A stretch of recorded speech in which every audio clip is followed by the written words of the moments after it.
Hey everyone, and welcome to a special New Year's Eve day episode of the Coach Replay Show. I'm excited to have my friend and colleague on with me, Dr. Kim Ramadan, and we're going to be talking a little bit about some ways that you can take a moment to reflect if you haven't done so yet for this first half of the school year and what you can do kind of moving into our new year 2022. Please be kind to us all.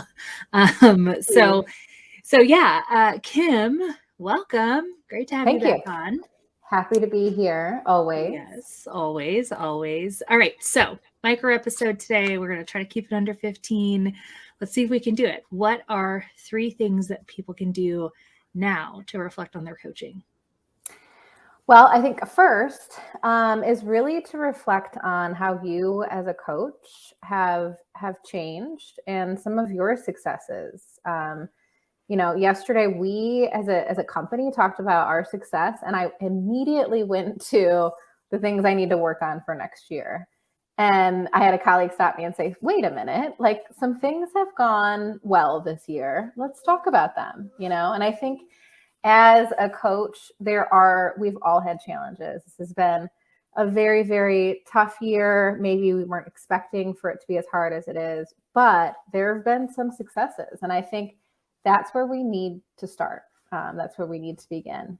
So, Cory, I know that you're coaching a little bit and you're doing some things with people. What's something that you might share and a success that you've had?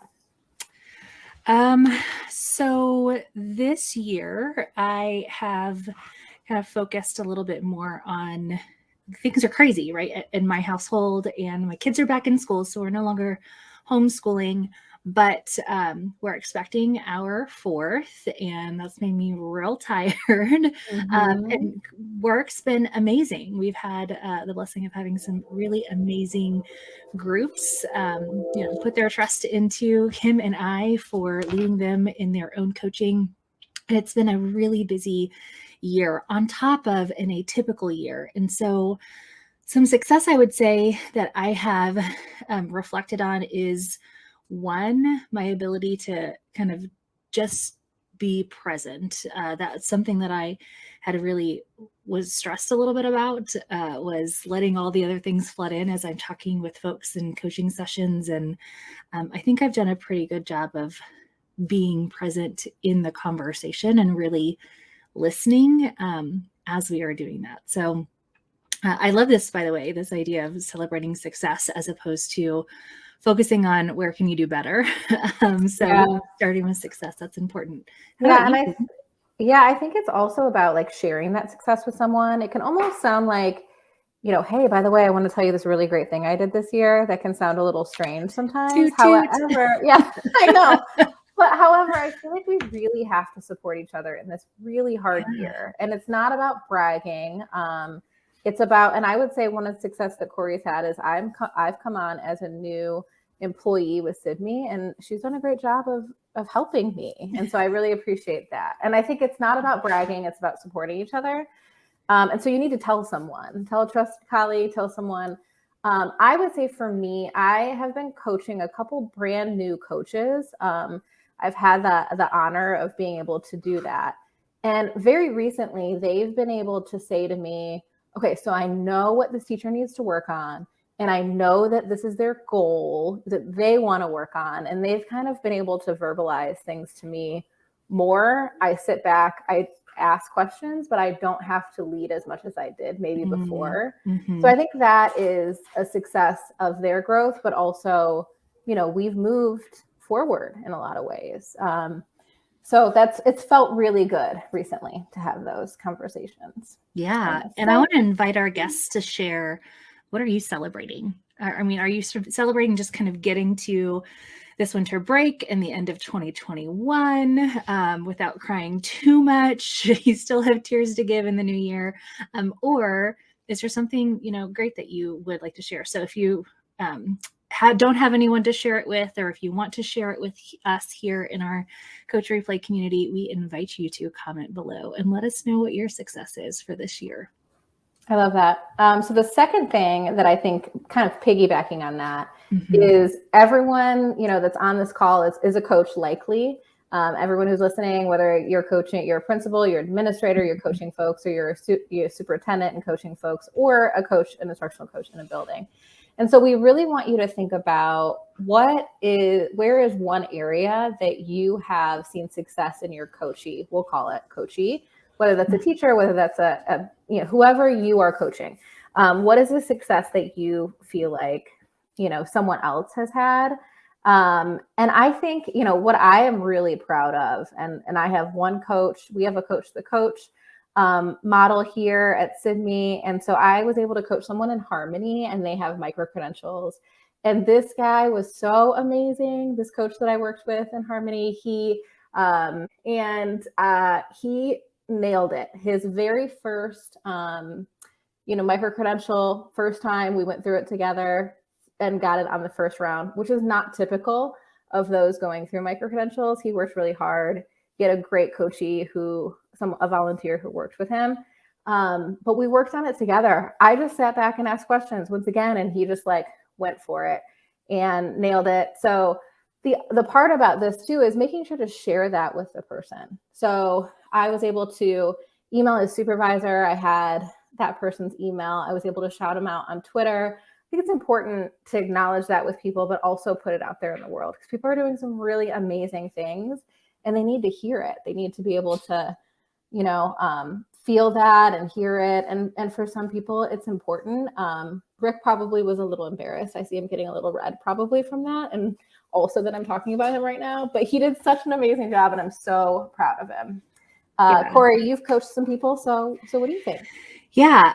Well, I love, you and I, Kim, talk about this a lot with those that we coach and in our cohorts, the importance of celebrating success, those little wins, the big wins, the small, moments of progress along the way, and not just doing that with that individual, but kind of out loud, shouting out loud for that person in different ways. And so you gave some great examples of ways to do that. I have been working, I can think of one individual particularly who has, every time we talked at the start of our coaching cycle this last semester, she's said, I just need to rethink I just need to think differently about this. I just need to think differently. I need to flip my thinking.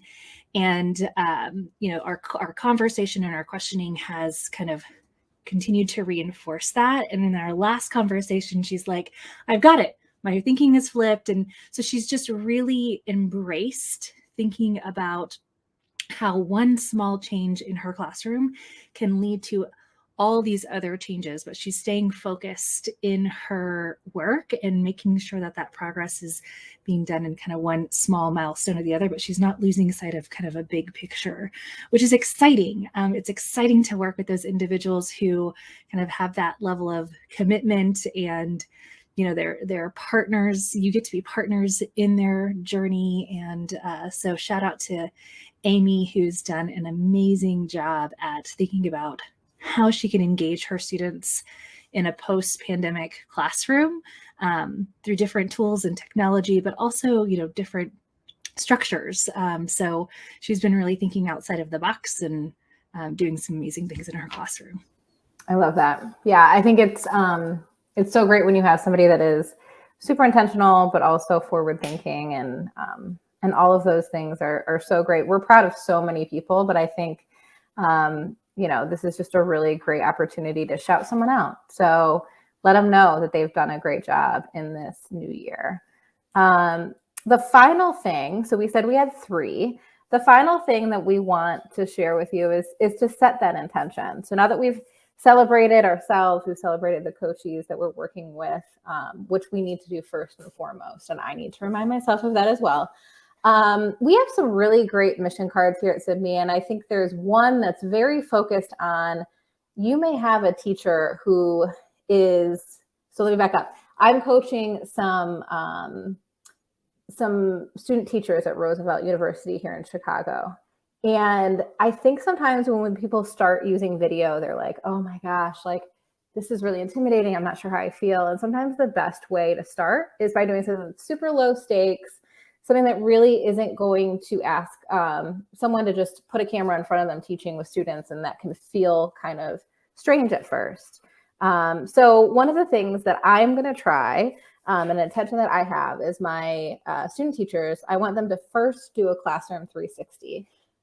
This is a simple way to share something in your classroom. It could be your classroom library. It could be if maybe you're a science teacher and you have a really cool setup for your next science lesson and you want to share that with people. It could just be the way that you've organized your space so that students can really have access to materials. So as a teacher, you would just go in and you would record the classroom. No students needed.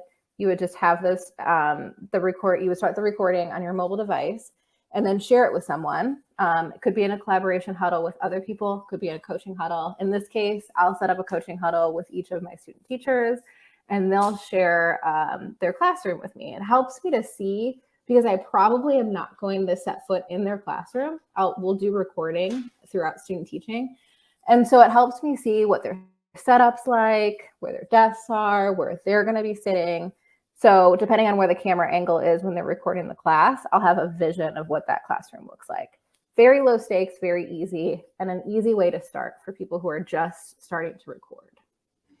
Yeah, it's low stakes, we like to call it here at Sibme. And so if you have been intrigued, we talk in almost every episode about the power of video. We had a great episode a few weeks ago with Jim and Casey, who talked about the power of video as they kind of harnessed Ted Lasso in their coaching conversations. And it really, really is. It's disruptive. It's a disruptive technology. Jim Knight refers to it as that in many of his books, where he talks about the use of video in coaching and reflection and team collaboration. But it can be scary to, kind of think about where to start. Like you said, just asking them to record themselves teaching, even if they're going to be the only one who watches that video. But a classroom 360 is, they're behind the camera, not in front of the camera. There's no students in the classroom. They're just giving you a meaningful look and tour around their classroom. So I think that's a great way to kind of start, especially with our teacher candidates that you're working with. Love that idea. Yeah, I think it's a great one. And then there's also one more that really is more geared towards if you're a coach and you're having conversations with people. Mm-hmm. And this one is, it's a way to self-reflect, but it is a way to self-reflect and be purposeful about it. And so in this case, you would select a teacher that might be willing to have this coaching conversation recorded. You obviously want to have their permission first, but you record that live coaching conversation.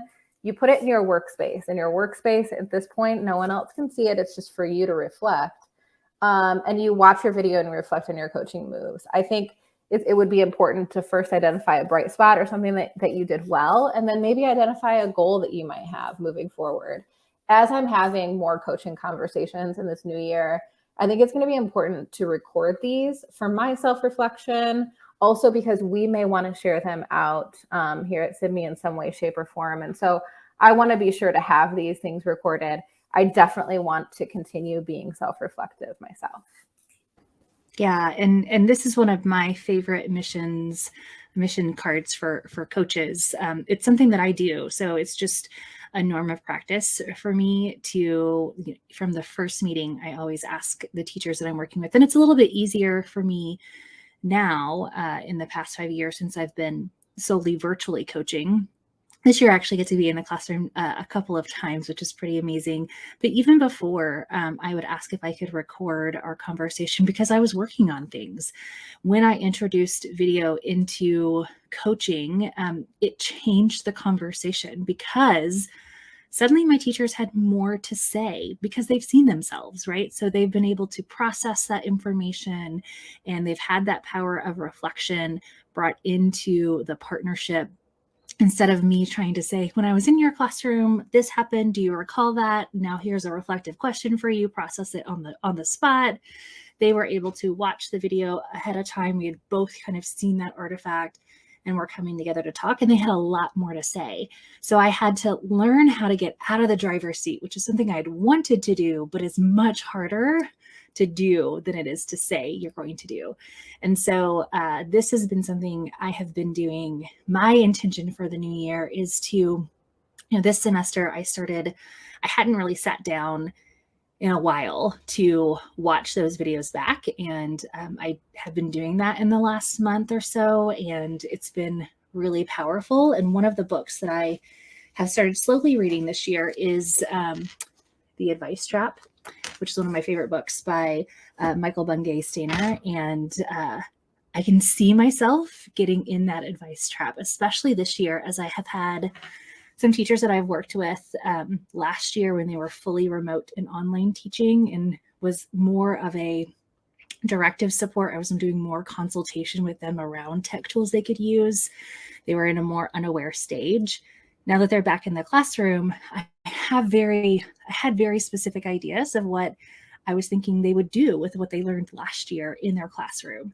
And I find myself making it a point to say those things when I don't necessarily need to. So that's my focus this year, is using this mission card, this reflecting on the conversation.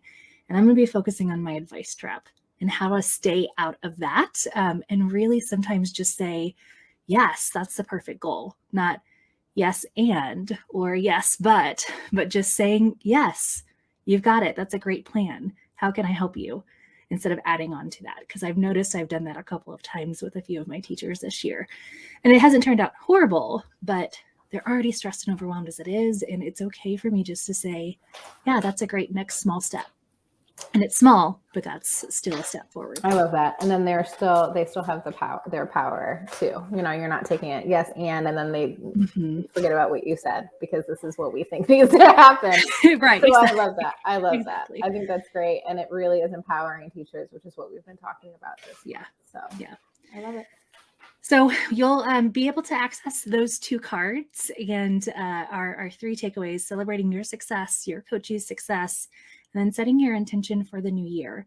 And it can be around this idea of success. What do you want to see more of, and how can you get more of that out? What do you need to do more intentionally to see more of that success in this new year? So well, we almost made it 15 minutes. Almost a micro episode. And we wish all of you a very happy new year. We can't wait to see you in January 2022. It's going to be great. It's going to be awesome. Be sure to subscribe so you don't miss an episode in the new year. Happy New Year, everyone.